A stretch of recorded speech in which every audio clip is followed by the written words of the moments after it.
That afternoon I had my first ride on a train, which ran up and downtown on an elevated track. The train took us to a part of the city known as Chinatown, because the vast majority of the citizens were from China. Before arriving at the restaurant, Thad and I got off at the 14th Street, at a place called Union Square. "Come on," Thad said. "There's something here I wanted to show you." "What is it?" I asked. "You'll see. You'll like it." I hurried behind him down the metal stairs to an open area dominated by a statue of George Washington on horseback.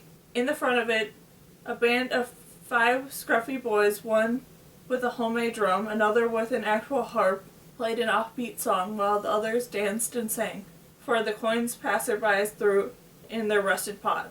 I tossed a few pennies of my own, not because their music was good, but because they were so adorable. It wasn't easy to keep up with Thad's long strides as we crossed the bustling square, but we quickly came to a sort of theater on the side. A large sign over the arched doorway declared automatic 1-cent vaudeville. "What is this?" I asked him. "It's a Nickelodeon, one of a kind of kinetoscope." "A what?" "They show short films," he explained. "This is the biggest one in the city." My hands flew over my mouth with excitement. I'd read about these in the papers. They're like films, only shorter and less expensive. "Come on," he said. I followed him in. The place was gigantic, with rows upon rows of shoulder-high machines, lined up along the walls forming center aisles. Each one of them displayed a placard that told the name of the brief film it played. "I'd never even seen a movie before," I told him excitedly. This was true. Although I read about the movies, actors in them, and devoured the reviews, I'd never actually seen any of a movie or Nickelodeon. "Well, now's your chance," he said with a smile. "Tesla believes that someday every home will have their own private Nickelodeon." I hurried off towards the bank of Nickelodeon machines on the right, but Thad grasped my shoulder firmly. "Not those," he said. "They're not suitable for young ladies."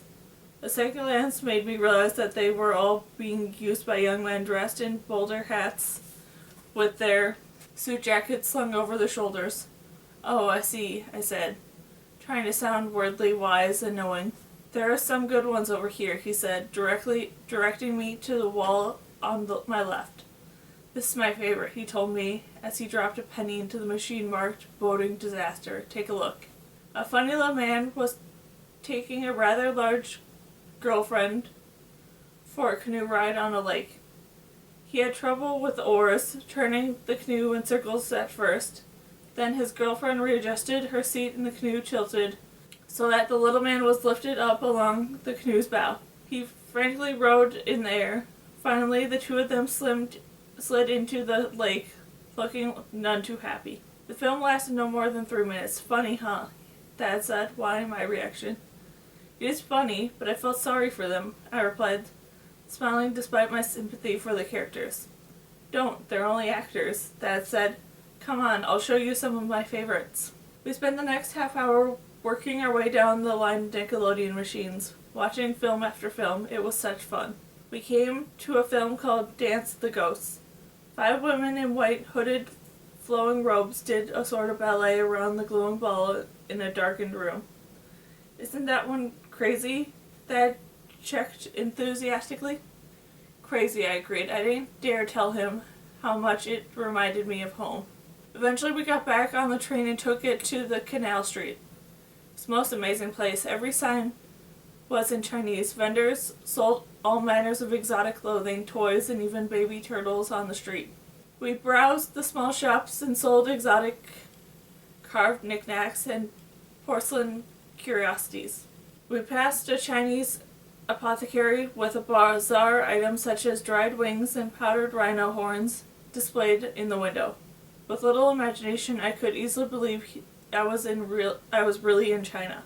We reached an electric neon sign that flashed the name Whoop Hop, and that took us down a flight of stairs to a below-ground restaurant with plain chairs and tables set with white dishes and white paper tablecloths. Nearly everyone there was Chinese, many more men than women dressed in traditional Chinese garb. A small man in white shirt and black pants ran out to greet Thad. He clearly knew him and was delighted at his arrival. "Jane, I'd like you to meet Mr. Weyn." A friend of my family's, Mr. Weyn, met Jane Onia Taylor. She's a journalist writing about Tesla. Mr. Weyn shook my hand enthusiastically. "Mr. Tesla is a very great man, very big brain, and I'm pleased to meet you." Once we were seated, Dad ordered us both, speaking Chinese to the waiter. "I hope you don't mind," he said to me when he'd finished. "I think you'll like what I ordered. I never met anyone who didn't." "Where did you learn to speak Chinese?" I asked Dad. He seemed with such full of secrets and surprises. "I was born in China. My parents were missionaries. My father was a missionary too." While we waited for our food, we had a lively conversation. Told him about that my father had passed and about all our life in Spearvale. Even admitting to the dance of the ghost Nickelodeon made me think of home. In the hours since we'd first met, I'd grown increasingly at ease with him. "Does it sound insane?" I asked him. "It sounds like a lot of fun," he replied. "What a great place to grow up." "It's not meant to be fun," I say. "They take it very seriously. Being a scientific, you must think it's a lot of rubbish." He shrugged. "Who knows? I believe in life after death, but I don't know how long a soul hangs around before it moves on." Dad told me that he lived in China until the age of 10, and then he returned with his parents. At 17, his parents had wanted him to go into the cemetery college to become a minister, but he had other ideas.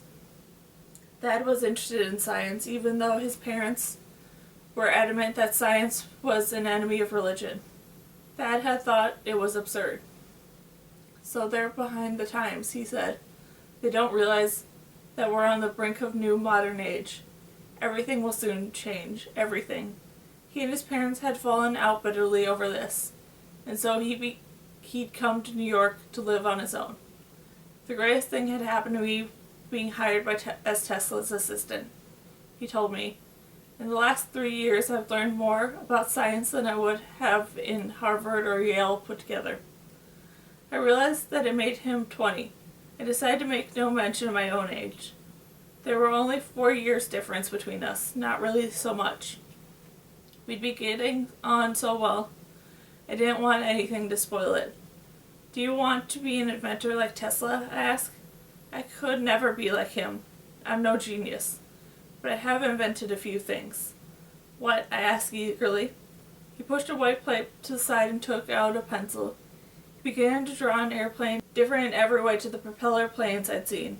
"It's a glider," he told me. "Tesla is working on something he calls a fiver plane, in which is a cross between a gyroscope and a plane, but it needs fuel. This is a glider that would ride on air currents like a hawk. I believe we can't be so reliant on fossil fuels. It's going to run out someday." Tearing off a piece of the paper tablecloth, he began to fold it in an intricate way. "I learned origami in China," he said with a grin on his face.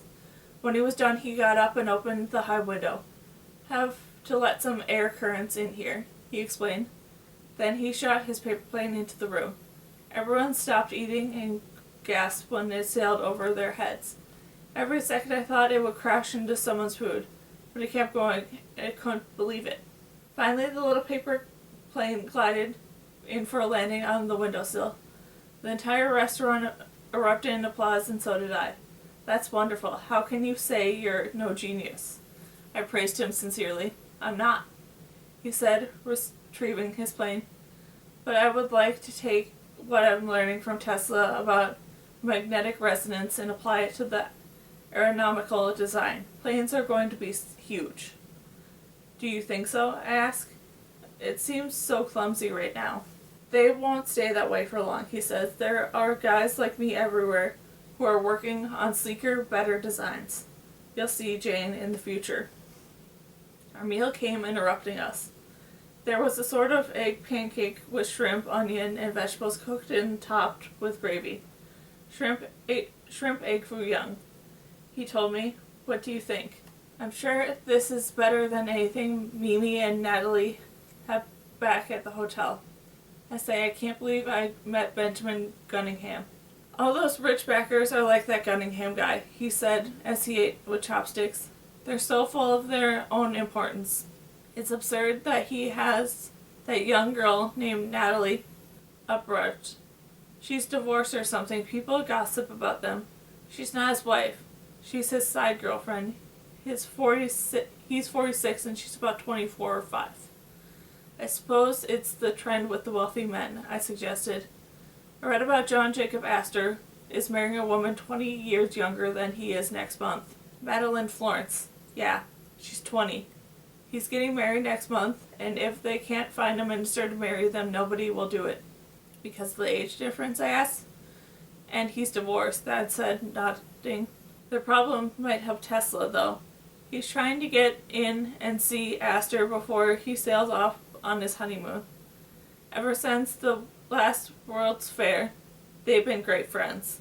They have a lot in common because Astor is sort of an admirer of science himself. In this article published that even holds a part on a moving sidewalk he invented, Astor is one of the Tesla's backers on the Niagara Falls project. If they're such good friends, why is Tesla having much trouble communicating with Astor, I ask. It's this Madeline Florence romance. Astor and Madeline are lying low in his mansion in Rhode Island to avoid the press, and the papers are having a field day with the scandal. I put down my fork and attempt to use the chopsticks on my plate. Studying that, I gave my best attempt and it didn't have much luck. He chuckled good-naturedly and took them from my hand like this, he instructed, arranging my fingers in proper position. With his hands on mine, he worked the sticks, scooping up the food and lifting it to my lips. To tell the truth, I was so pleasantly unnerved that I forgot to open my mouth. Oh, sorry, I said, laughing nervously when I realized the food was hovering in front of me. Now you try, he advised. The second attempt was more smoothly. I guess the timing is bad for Tesla, I remarked as soon as I was eating well enough with the sticks. There are rumors that Astor is going to run off and get married, he replied. If Astor disappears on a prolonged honeymoon, it will be a disaster for Tesla. He won't be able to catch up with Astor and persuade him to finance his next idea. What is his next idea? I asked, finally sparing a piece of egg pancake that on the end of my chopstick and getting it to my lips. Dad shook his head sadly. I cannot tell you that. I won't tell anyone, I promise. Oh no, he smiled. Aren't you writing a newspaper article? I guess so, I smiled back. Electricity. Dad held it for a moment, just for the two of us looking at each other. There had changed a bit between us. Just before it went on a beat too long, he said, when we go back, Tesla will probably be awake. I'll ask if he'll talk to you and see what he says. Then if he wants to tell you, that will be up to him.